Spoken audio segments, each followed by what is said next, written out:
Brothers and sisters, welcome to our channel Sunita Ishwar Vlogs. भाई और भौणी मैंने आपण मैंने जानते एवं छुट्टी जाइए आमर ग्रीष्म छुट्टी जो समस्ते पिला ट्यूशन होती से भाई मुझे एक ट्यूशन स्थान को जाऊँगी जोटा कि 6टा ରୁ 9ଟା पर्यंत आमर रानीवाड़ा ट्यूशन तापर आसला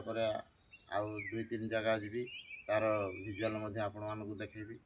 तेरे बर्तमान मुझे देखते पानी बोतल धरली डिक्की बर्तमान मुझे बाहरली ट्यूशन पिला आसिक बसी थे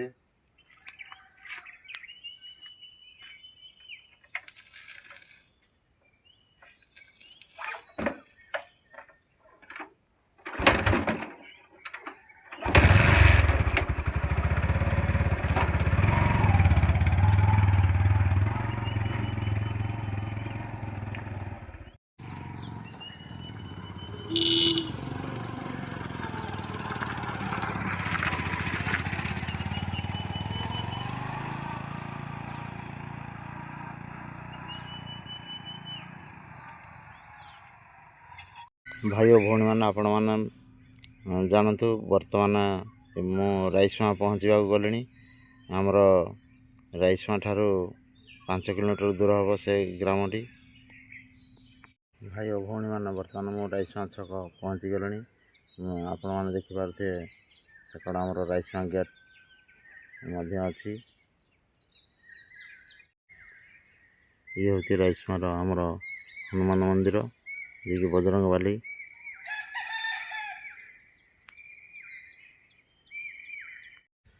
भाई और भौणी मैंने बर्तमान मु रानीवाड़ा को जीवा रास्ता पहुँची जाइए आम घर ठारू ये हूँ 8-10 किलोमीटर दूर 6टा ରୁ 9ଟା पर्यंत ट्यूशन तापर सरला आसबि 9:30 ରୁ 11:30 पर्यंत ट्यूशन अच्छी दशहरा टांगर रोडंग जमीठी तापर 1 ठारू 3टा पर्यंत अच्छी ट्यूशन से रोडंग माधमुंडा ये तापर 3:30 ରୁ 3टा ठारू ट्यूशन अच्छी 5टा पर्यंत तापर 5:30 ରୁ राति 8 पर्यंत आउ गोटे स्थान ट्यूशन अच्छी यही सब टाइम सब फिक्स हो जाइए तेणुक कौन सियाड़े भी जाई होनी ये सब आपण मान तार भिजुआल दृश्यमान करेंगे आपण मैंने सुनीता ईश्वर ब्लॉग्स चैनल को सब्सक्राइब करूँ हम भल पाइबा दिंतु देखो ये राइसमा ठारू मारदा आड़ को जीवा रास्ता आपण मैंने देखिपे जो आड़ मु आसली ये हूँ आमर काढ़ी हाथ को जीवा रास्ता है रास्ता बर्तमान नुआ तैयारी होची डबल रास्ता होची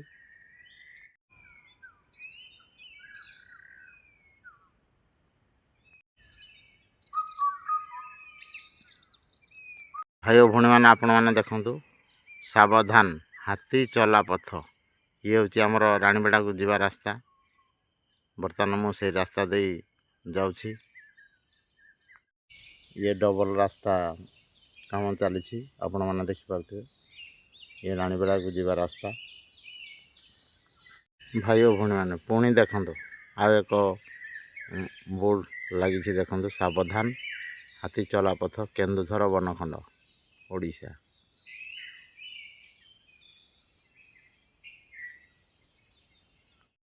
बर्तमान मु रानीवाड़ा पहुँची गली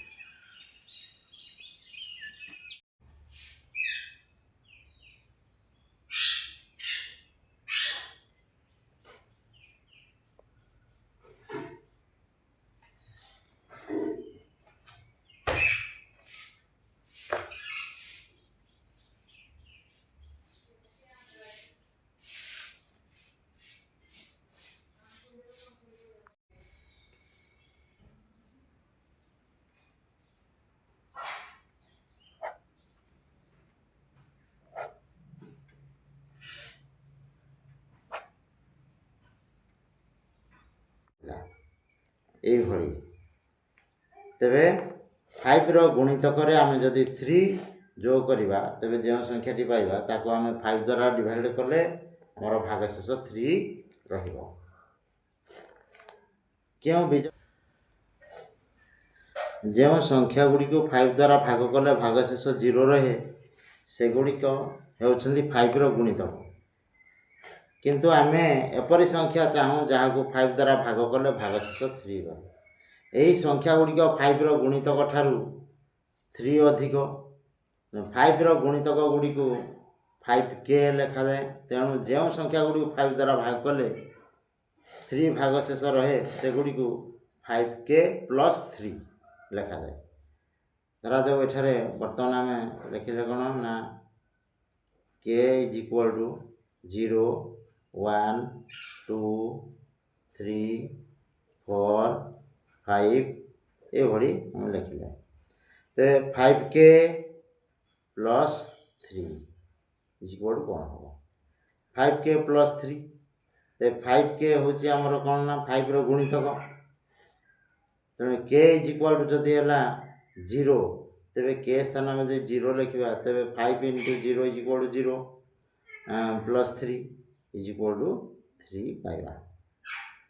से भली 5k + 3 k = 1 नेले k = 1 नेले तेरे 5k + 3 =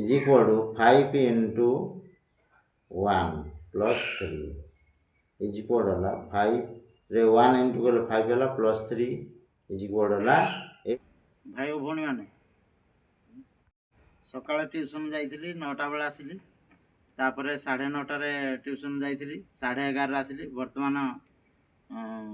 1:40 है बर्तमान मु पुणी ट्यूशन जाऊँगी तापर सेपटे मु 5टारे फेरबी 2 जगह ट्यूशन करी तापर 5:30 8टा पर्यंत आ गोटे स्थान को जीवी तेरे बर्तमान बाहर ले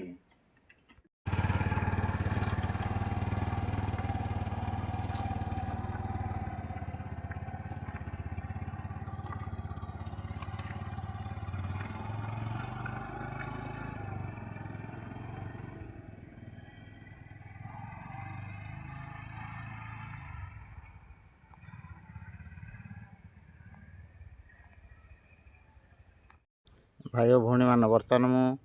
रुड़ंग पहुँची गली से पार्श्वर माधमुंडा बर्तमान मु माधमुंडा जीवी ये हूँ आमर रुड़ंग गाँव भीतर को रास्ता एवं किछि दूर डाहाण पार्श्व को माधमुंडा को रास्ता अच्छी आपण मैंने देखो ये हूँ माधमुंडा को रास्ता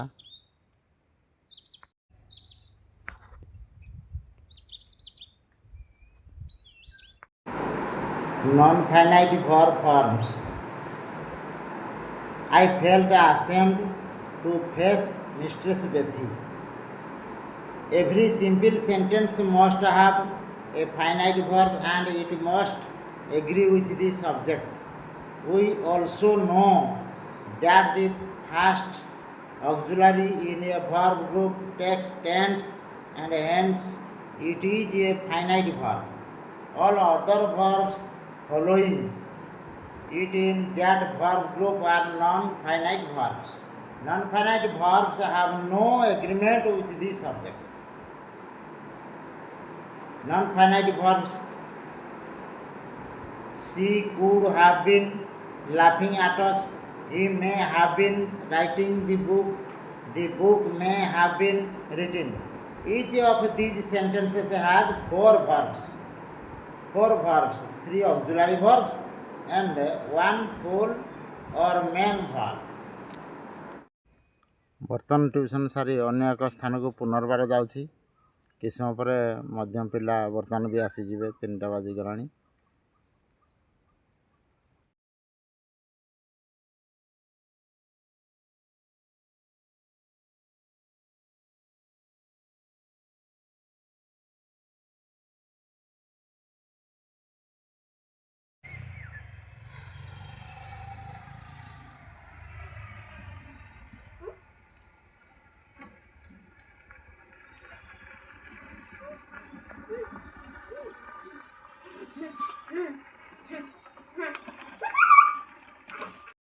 आपण मैंने देख मुझे गोटे बेलू जाइली अनेक 2-3 स्थान को ट्यूशन ବର୍ତ୍ତମାନ ଆଉ ଏକ ସ୍ଥାନକୁ ବର୍ତ୍ତମାନ ବାହାରିଲି।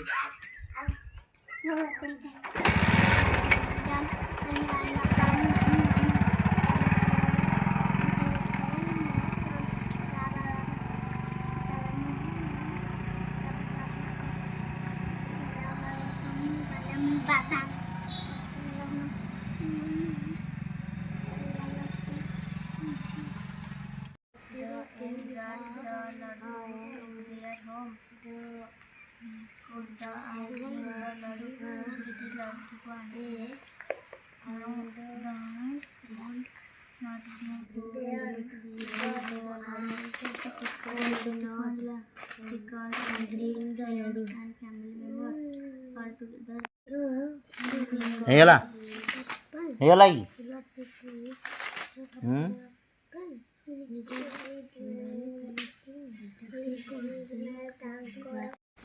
ତୁମର ଇଂରାଜୀଟା କ'ଣ ହେବ?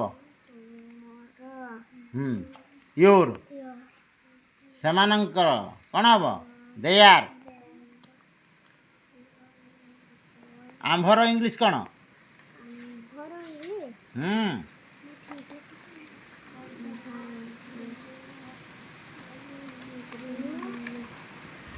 ଆୱାର।